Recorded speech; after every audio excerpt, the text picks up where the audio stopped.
Start. So we're representing Auburn University. We have myself, Cade Nelson. We have Nick. We have Tyler, who unfortunately couldn't make it about 15 minutes ago. He had something pop up. And we have Charlie. And so I'll hand it up. I want to thank Syracuse for hosting this tournament and the judges for taking time out of your day to be here and participate. Thank you so much. And I'll hand it off Nick to start us off. Alrighty. Uh, why is it not switching? Here, let me. There we go. Alrighty. What is too high and why do teams use it? So, too high safety, the too high safety look is where defense keeps two safeties far away from the line of scrimmage to prevent deep passing plays. Typically you'll see the cover four, as a shell defense to start and will use that to then go into other uh, coverages. And because of this, too high schemes give up less big passing plays. So they're eliminating the long game, 20 plus yards, forcing teams to run the ball, throw shorter passes. Um, and in the data, we saw that it's used primarily in the middle of the field. So for situational usage, here we have too high versus defensive scoring margin. So we have the buckets down big, down small, and up big. So down big is when they're down by 10, 9 to 4. Y'all can see that. So too high is used primarily to protect the lead and force short throws and invites the runs in games, which wastes time off the clock. And here we see too high usage by yards to go. We filtered it for pass and scramble plays only because that would give us the best data. And we can see too high usage rises steadily as yards to go increase, signaling teams are expecting pass and trying to limit explosive plays. And so now we're going to look at some trends around the league. So with this graph, we're modeling the too high usage rate, how high or how often a defense uses too high versus their actual EPA while in too high. And as we can see, teams such as Tampa Bay, Seattle, and Minnesota, they use it the most. Teams like Cincinnati, the Jets, and Arizona are the least effective while using it. And the teams that are the most effective while using it are Jacksonville, Houston, and Cleveland. And weirdly enough, Cleveland, despite being the most effective team while in too high, actually uses it the least by a pretty decent margin. So if we look towards the left, it's them, New Orleans, and Cincinnati are the teams that use it the least. And I think that this graph is good at showing that just because you're good at too high doesn't mean that you're going to use it a lot, mainly because it's the reason why you use too high is not because you're good at it. It's more because of situational factors within the game. And so now we're going to look at some offensive trends to see what works against too high and what doesn't. So when we look at how each team performs against too high, if we look at the top five teams against too high, Detroit, Washington, Buffalo, New England, and Green Bay, all these are teams with pretty elite quarterbacks and pretty experienced for the most part. And this might indicate that teams with experienced quarterbacks who know how to read a defense are very effective against too high. And then the inverse is true when you look at the worst teams against it. So if you look at the bottom five teams, they kind of stand out compared to the other 25 teams. Uh, and then we can see it's Tennessee, Cleveland, Minnesota, the Jets, and Las Vegas. And most of these teams have not very experienced quarterbacks. And so one indication that we can that we kind of inferred from this graph is that based on the experience of a quarterback, we can determine how good they would be against too high. All right, and so now we've got a too high usage rate plotted against the overall offensive EPA. And one thing that we looked at that really caught me off guard was that these three teams on the far left, Buffalo, Baltimore, and Washington, these teams have a very low usage rate, or very they face too high very infrequently. And one obvious similarity we found between Buffalo, Baltimore, and Washington is they have very mobile quarterbacks. With Josh Allen, Lamar Jackson, Jaden Daniels, they're pretty much like the quickest and most frequently mobile quarterbacks. And so that was our first takeaway. And the other thing is when it comes to like wide receiver threats, Buffalo, Baltimore, and Washington, they don't really rely on their wide receivers. Their wide receiver cores are pretty weak, as well as Green Bay, who's also pretty low in usage rate. And then on the right, we can see teams like Cincinnati, Arizona, and Dallas. Dallas and Cincinnati both have probably the two strongest wide receiver duos. And then Arizona, they've got some very good wide receivers, as well as probably the best tight end in the league, Trey McBride. All right, so how are teams attacking too high? And so this on this graph, we plotted a drop back usage rate based on and the average EPA with this drop back. And so the main thing that we took away from this is that pocket passing is like the number one way to attack too high. When we look at designed rollouts, RPOs, they're not as efficient as these 3 steps, 5 steps, and 7 step dropbacks. All of them are pretty similar in terms of their efficiency.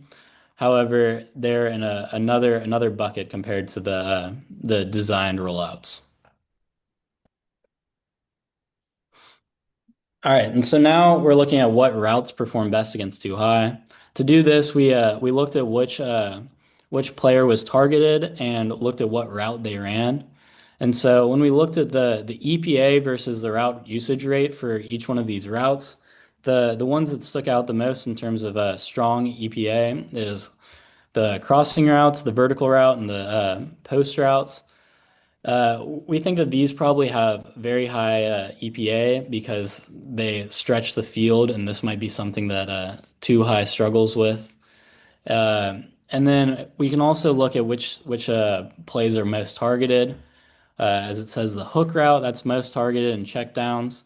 Maybe that's just because the offense just has to take what it's given, and these are some open guys. All right. And so now looking at the receiver alignment, we can see that balanced receiver alignments, they dominate in terms of usage. Uh, and then when it comes to every other one, they're pretty similar in usage rate, but it's balances in another league. And then one thing that we've noticed is that the two least efficient receiver alignments are slot left and slot right.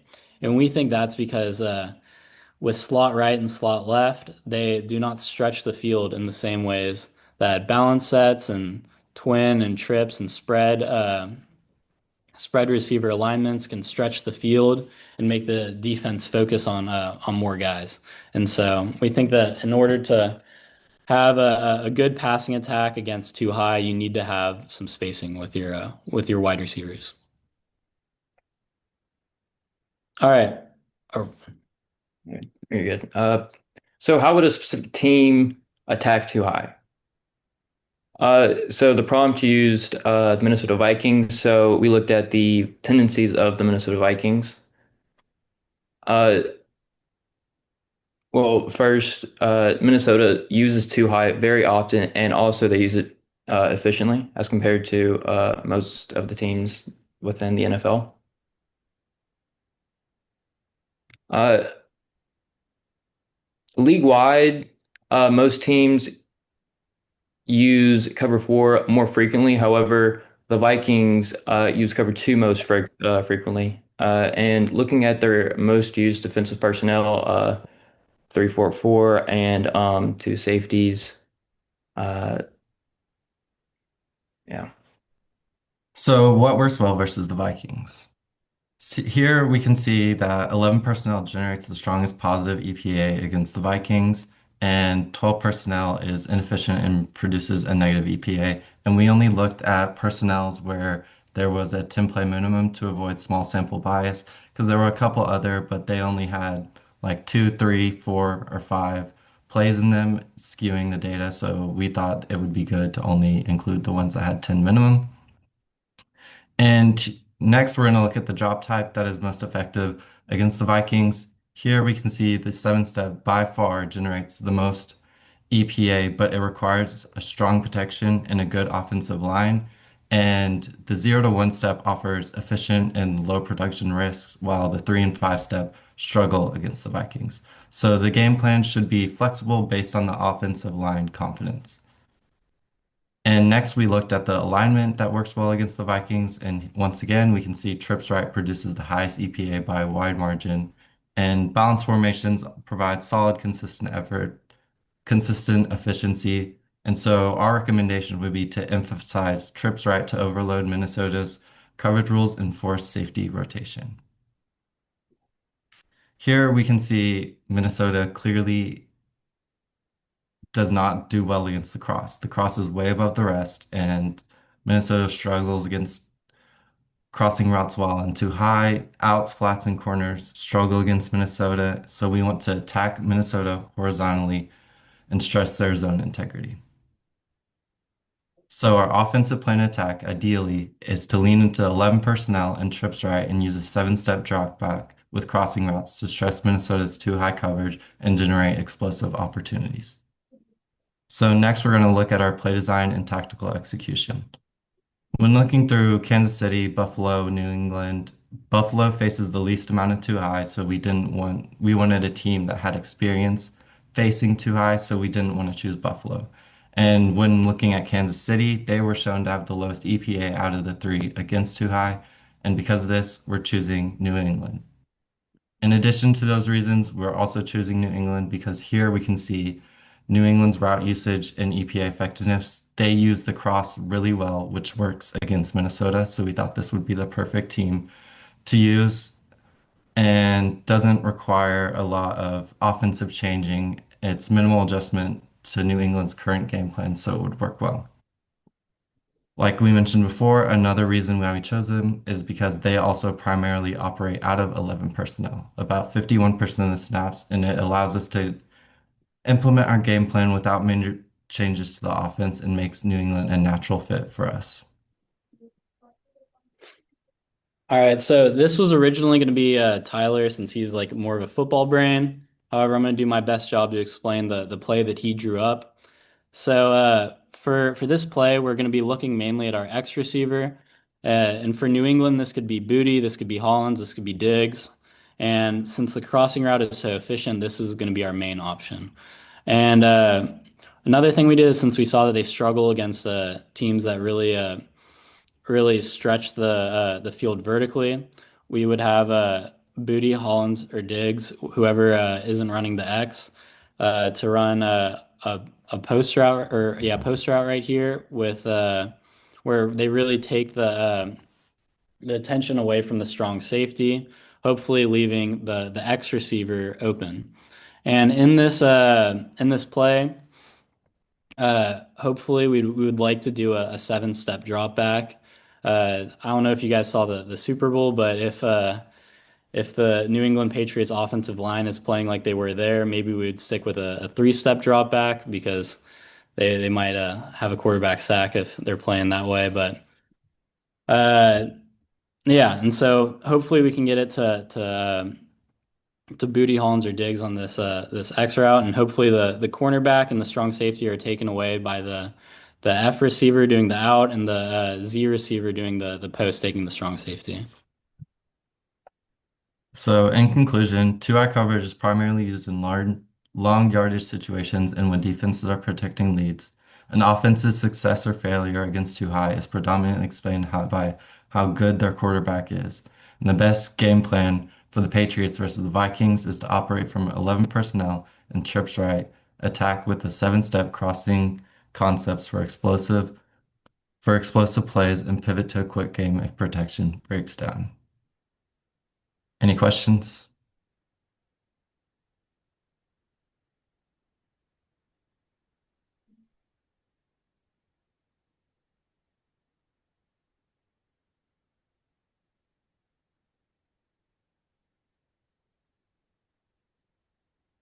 don't have anything on my end. I just want to say good job, guys. Good presentation and a lot of good insights. Thank Yep, you. no questions here. Good job, guys. None for me either. All right. Well, thank you guys. This has been a pleasure to be able to present in front of y'all.